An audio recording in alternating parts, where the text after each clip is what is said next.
Hello, welcome to Berry Yarny Adventures, episode 2. My name is Tanya and I'm coming to you from southeast Minnesota, where my family and I run a fruit farm called Firefly Berries.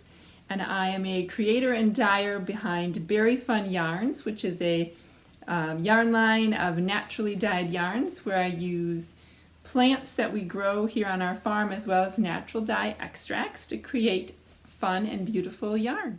So if this is your first time coming to our channel, you can find our farm at www.fireflyberries.com.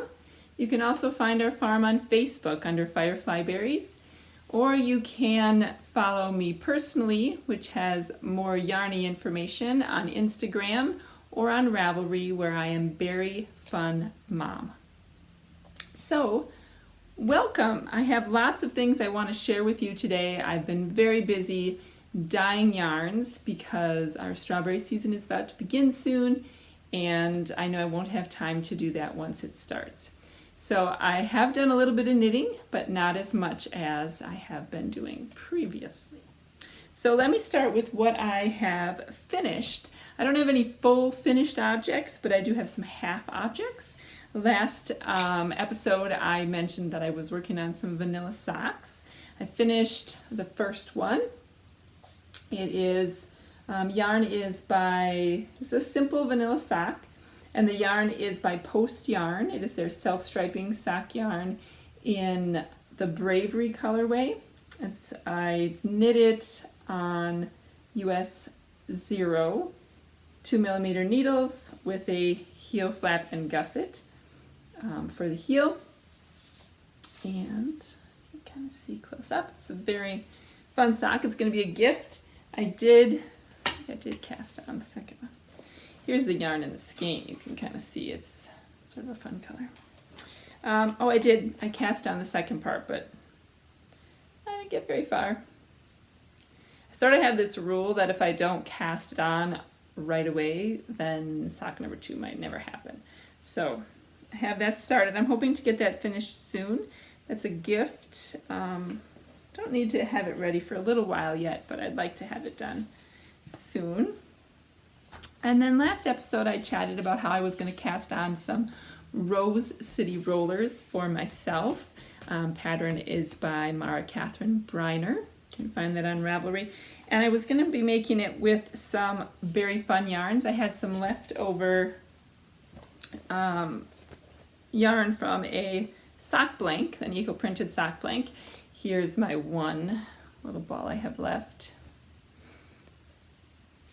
And when I did the math, obviously, for those of you who don't know me personally, before I was a berry farmer, I was an English teacher. So I also homeschool my boys, so I technically still use that, but the short end of that story is that math, although I can do it, is not always my strong point.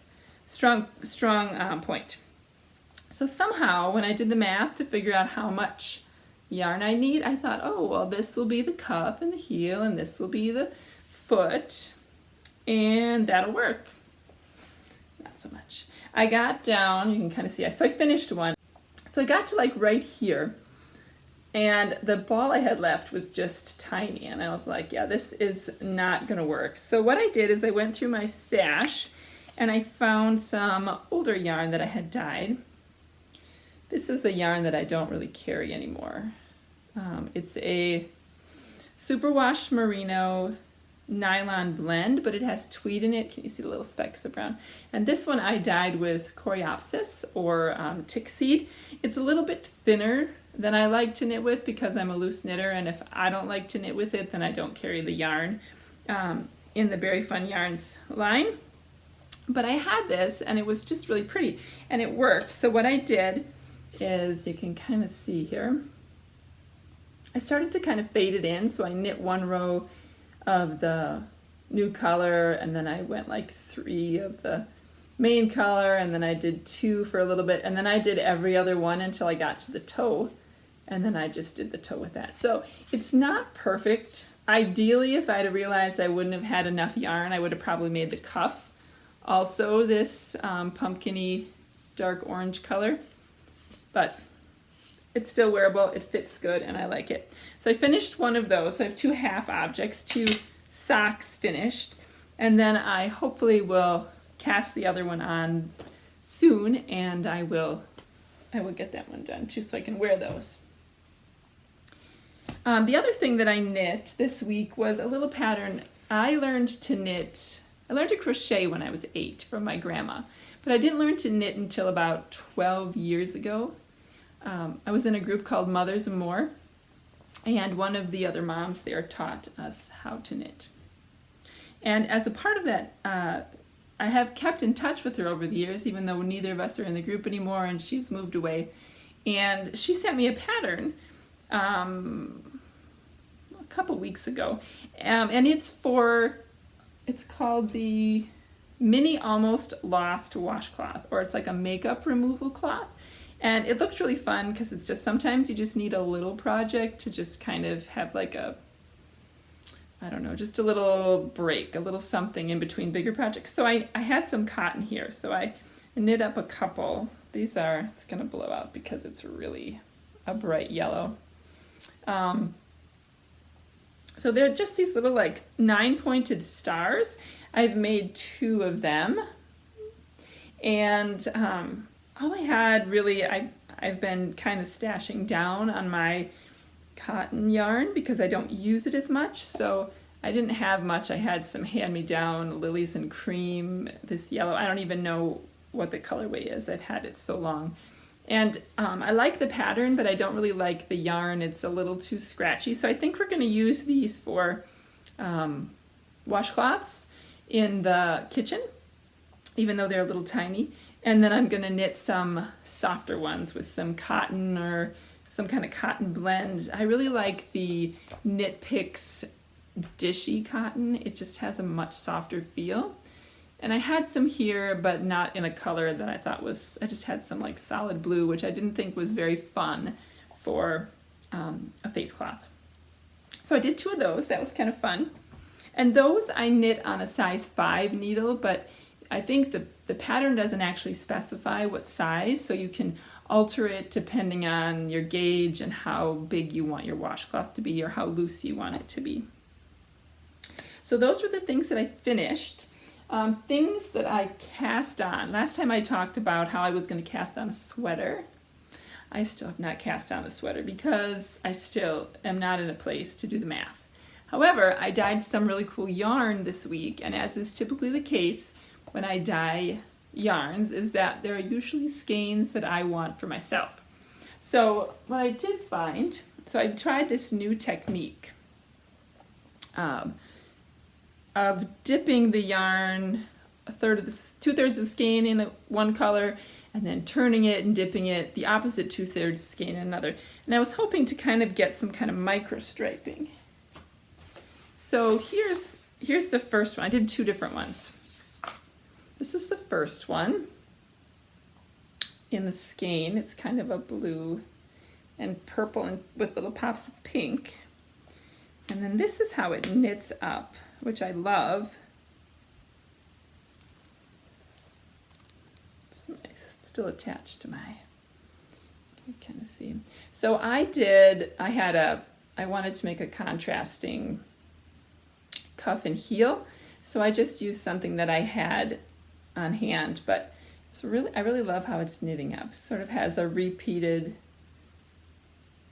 kind of striping pattern. So that one is called Unicorn Tails. And these, the stuff that I all dyed this past 2 weeks are gonna go live in my shop in later June. I think around June 26th. In Rochester here, there's a retreat that happens every year called Zombie Knitpocalypse, and it is hosted by Amy and Megan of the Stockinette Zombies podcast. And this year, unfortunately, so typically for the last couple of years I have vended at the market, but this year because of COVID-19 it was canceled. But they're doing a virtual ZK 2020 at home. So there's going to be a virtual market and some other fun things. So these are going to go live for that virtual market, and the theme is kind of like magic. So we have a team unicorn, And then I did dye one. The other one is Team Dragon. So this one is called Dragon's Breath. And it's blue and green and kind of an orangey yellow color. That's a little more accurate representation. And that one, I can reach back here, looks like, this one I haven't gotten quite so far on. It's like socks this week, all the time. Socks, socks, more socks. So this is this one. You can kind of see it. It has a very dominant green color. It's kind of blowing out. I'm still working on the light here to try to figure out the best place to podcast. But so it has a kind of a green with pops of blue and yellow. I think I'm going to make these, I wanted to knit these up so I could have a sample to show what it knit like, because it is a different style of how I was dyeing. But I think they're going to be for my 17-year-old son. He likes green a lot. I had to laugh though. I have so many socks on the needles that, look, can you see my sock needle stash? I knit all my socks on a size 0 DPN, and I always use wooden needles because I am a loose knitter. I found the best, otherwise I have to knit on even smaller, but I get the best gauge when I use wooden needles. So I have quite a few. I have bamboo, and then I have just some other regular ones. These were, I don't even know what they were called, but they were like square needles. I don't even remember. Anyway, because they're wooden and they're zeros, I often break them. So when I went to go get a new set for these, I did not have a matching set. So I'm sure that's wrong in some sock knitting manual. It's going to mess up my gauge, but it's not. It looks fine to me, and I am happy with it. Oh, I just dropped it. So anyway, so I had cast on 2 new socks. And then I have quite a bit of natural dyeing to share with you, but I wanted to share a couple other things that I'm planning on casting on this week. My youngest son is 8, and he came to me last week and said, "Mom, I need some new socks." He was outside weeding with his big brothers, and his feet were hot. And he said, "Mom, I need new socks with holes in them." And I was like, "Holes in them? What do you mean holes in them?" "I need you to knit me socks with holes in them." Took me a while, but I figured out after he was explaining something that I had knit in a shawl before. He wanted me to make him like basic little eyelet holes. He wanted me to make him shorty socks that had holes in, so that he would have breathing space in his socks. So he and I looked online. I knew a pattern right away. Tracy Miller of the Grocery Girls podcast put out a pattern called Georgia Socks a little while ago. Okay, I don't know if you can see them, but if you look close, they have little eyelets right here along the side, and they're kind of stripy. So I don't think I'm going to do the stripe bullseye heel. I'm just going to do a solid color, but he saw those and he was thrilled that I could knit him that. And he loves purple. Purple is his all-time favorite color. It has been since he was probably 3. So he went through my yarn and he picked out this one. This is 716 Knits, and I think it was an exclusive colorway she dyed for Zombie Knit Apocalypse a couple years ago. And it was a 50-gram. We got like 3 50-gram skeins. So this is going to be the main color. Let's see if I can get close. There we go. That's going to be the main color. And then he picked out this sparkly blue that I dyed with indigo. This is a Very Fun Yarns to be the heel and the contrasting color. So that'll be fun. As soon as I finish my second Rose City rollers for me and my needles are free, I'm going to cast on these for him. So that's the Georgia Socks by Tracy Miller. And then not really even trying to be on a Grocery Girls theme today, but I've had the pattern I happen to be. I love Joji Locatelli. She's one of my favorite designers. And this pattern has been out for a really long time, but I've had it in my queue forever and just have never knit it. It's called The Girl from the Grocery Store, and it's asymmetrically shaped shawl with alternating colors, and then these kind of rows with eyelets and a little wave pattern.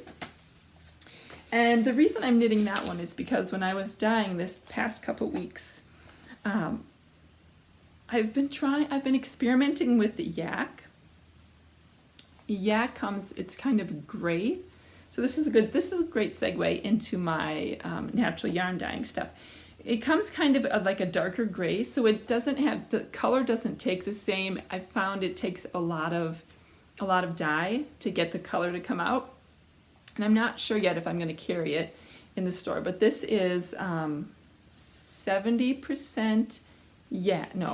superwash merino, 20% yak, 10% nylon. And this is the Dusty Rose colorway. It's darker than Dusty Rose normally. This is more of what it shows up as on a regular base. Anyway, I loved this color and I loved how it felt. And then I was going through some things and making some mini grab bags, some micro skein grab bags. And I found this one, which I love. It's called Raspberry Apricot, and it's just a very mild or very soft peachy color with pops of this kind of pink. So these are going to be my Girl from the Grocery Store. This will be the darker color that's kind of at the top, and then the pink color will be the white that's towards the bottom. Anyway, I'm looking forward to casting that on. I haven't knit a shawl in quite a while because I've been kind of in sweater mode lately, so that will be a lot of fun. I'm very excited about that. So other things that I have dyed this week. I have been busy for me. I think I've dyed like 125 to 150 skeins in the last week and a half, which for natural dyeing is a lot for me because it takes me a while. And my same son I was telling you about just a little bit ago, Lincoln, who's 8, I made him this flax light sweater 2 falls ago. So it was like fall of 2018. He loved that sweater so much. He still wears it even though the sleeves are kind of short. And he wants me to make him a new one. But this year he wants it to have mohair on it because he loves the mohair. He's been watching what I've been knitting. So when I was dyeing stuff, we've kind of been looking for it. Before it was purple, but I actually convinced him. Well, it didn't take much convincing, but he saw this new color that I've dyed. This is called Rainforest. And this one is in our Berry Tough Confetti, which is, I want to say it's 85, let me see if I have my 85% superwash merino and 15% Donegal Neps, which is the colored portions that come in there, which I think is nylon based. So it's very durable, and then I dyed the mohair to match. So we are going to make it's going to be me. Lincoln's not going to do anything. I am going to knit him a flax light. I'm going to have to change a little bit the gauge, I'm sure, because this will be a little bit thicker. But that's okay, it'll go faster. But I'm going to make him that hopefully in time for when it gets cold in the fall. So that's Rainforest, a new color that I just dyed. And then I'm going to show you a bunch of, I've been big into tweed lately. So in Very Fun Yarns, I have 2 different tweed lines. I have the fingering confetti base that has the multicolored tweed pops you can see there. This one is called Creamsicle. Oh, I forgot to tell you that this one was dyed with dandelion first, which gives me kind of a pale yellow, and then it was over dyed with indigo. That's how I got that color. This one is called Creamsicle, and it is dyed with madder root, which I tried growing myself, but I just wasn't very good at keeping the weeds out. And my father-in-law, who mows for us, frequently mowed it, and so I just gave up. I didn't keep weeding it very well. So I purchase extract to make this, but this is madder root, so that's Creamsicle. This one is called Sunny Side Up. It's a very bright yellow. It is dyed with marigold. In the past, I have not only harvested dye stuff in the summer, and then I make a liquid extract from it. I've frozen it, and I have like a freezer downstairs where I keep just my natural dye extracts. But this year I decided I get the best results and the brightest colors when I do it fresh. So I plan on just dyeing fresh and not freezing anything when things are in season in the summer.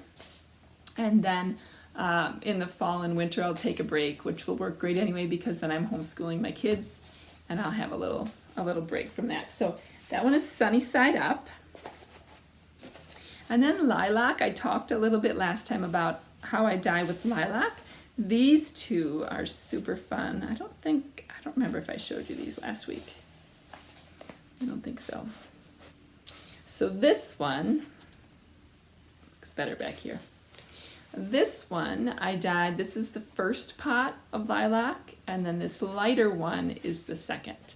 So what I do is I dye it once, and if there's still dye left in the pot, then I throw more skeins in. So you get a bit of a gradient. But this one is really pretty. It's just a nice deep dark. That's a nice color of it.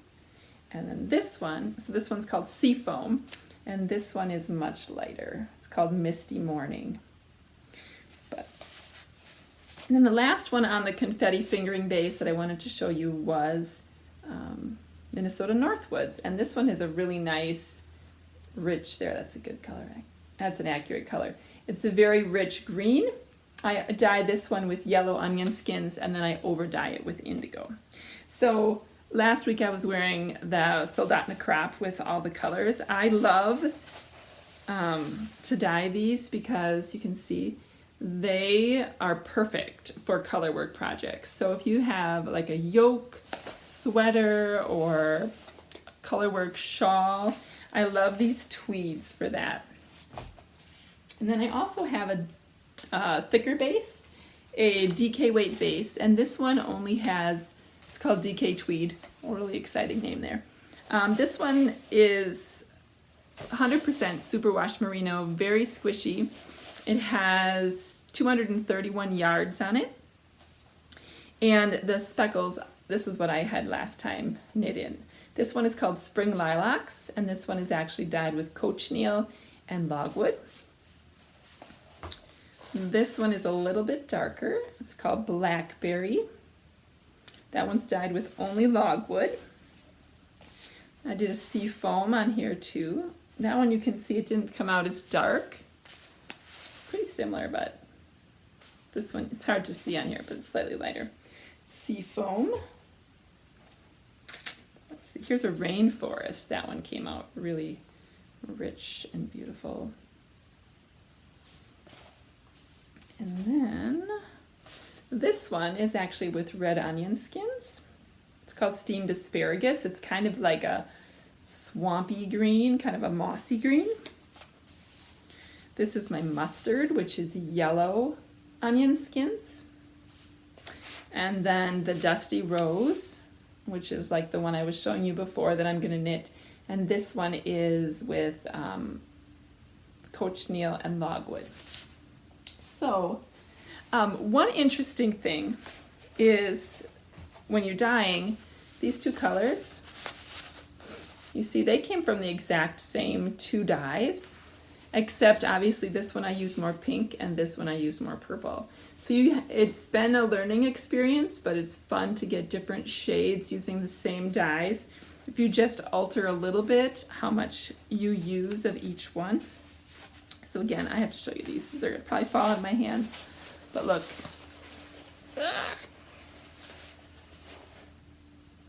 See, wouldn't that make a beautiful, depending on what colors you love, these are so fun for color work. So hats, mittens, all great options. So I have a couple more things to show you that I've dyed, that I've experimented with. That's it.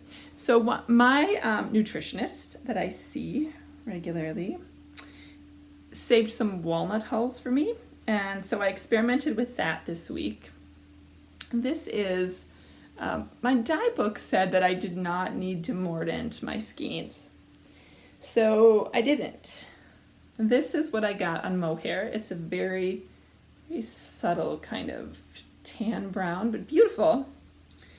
This is this one is a little damp yet. It just came in, but came in from this is on our jewel base, which is 80% superwash merino, 10% cashmere, 10% nylon. So you can see these are pretty light. So this was without a mordant. And then I thought, oh, that's not really very brown. I can get that from coffee. I want something darker. So I found a skein that I had mordanted as well. And so I put that in the pot with my leftover dye because there was a lot of dye left over. And I put that in and left it overnight. And this is what I got. I'm going to show you the two to see the difference. See how much richer this one is. I guess it's showing up not too different, but I love this brown, this dark brown. It's hard to get a dark brown like that in nature. So I think the moral of my story is this one is pretty, but if I want rich brown, I'm going to mordant with cream of tartar and alum before I do walnut in the future. But pretty colors, pretty browns that came out. And the last thing I want to share with you is that I put together a mini skein set. I don't usually do mini skein sets. I usually dye them kind of random, and then I just sort of put together the colors that look nice, and there's sort of a one-off, sort of random. But this time I planned ahead, and I did 8 20-gram minis, and I'm calling it the Flower Garden Mini Set. And I will show you the different colors. Let's see if I can hold them up here for you. Can you see that? So these are the colors. So first of all, there is Fairy Garden, which is sort of a minty green color, and that one is with lilacs. Now this one is also with lilacs. This one here, I'm calling this one, it's a little more yellowy, browny green. I'm calling it Leave Me Alone because it reminds me of leaves. It's got those two different greens, and then we have this one I haven't named yet, but it's sort of like a dusty rose with pops of pink. And this one I dyed with some madder root and some logwood. I think there's some marigold in there, and then a very pale over dye in cochineal. Here's creamsicle again. It's on a different base. Creamsicle is with madder root. This one I haven't named. Oh yeah, I did name it. It's called Daffodil, and it's a little bit lighter yellow than the Sunny Side Up, and it has little pops of purple and pink in there. This one is a variegated, kind of fun color, and this one's called, what did I call it? If Rain Fell in Color, because it's very kind of muted, fun, pastel-y colors. This one's Blackberry, that's a favorite. And the last one is a Yogurt Parfait. So once again, I'll hold them up so you can see them. These will be in my shop again at the same time as I do the update for the Zombie Apocalypse Retreat. So kind of fun. So I think that's it. Thank you for stopping by and taking a few moments to see what I'm up to, and I'd love to chat with you. If you want to chat about what you're knitting on, feel free to comment below or send me a message. If you enjoyed the video, be sure to subscribe and give it a thumbs up. And until next time, I hope you have some great knitting and some wonderful sunshine. Bye.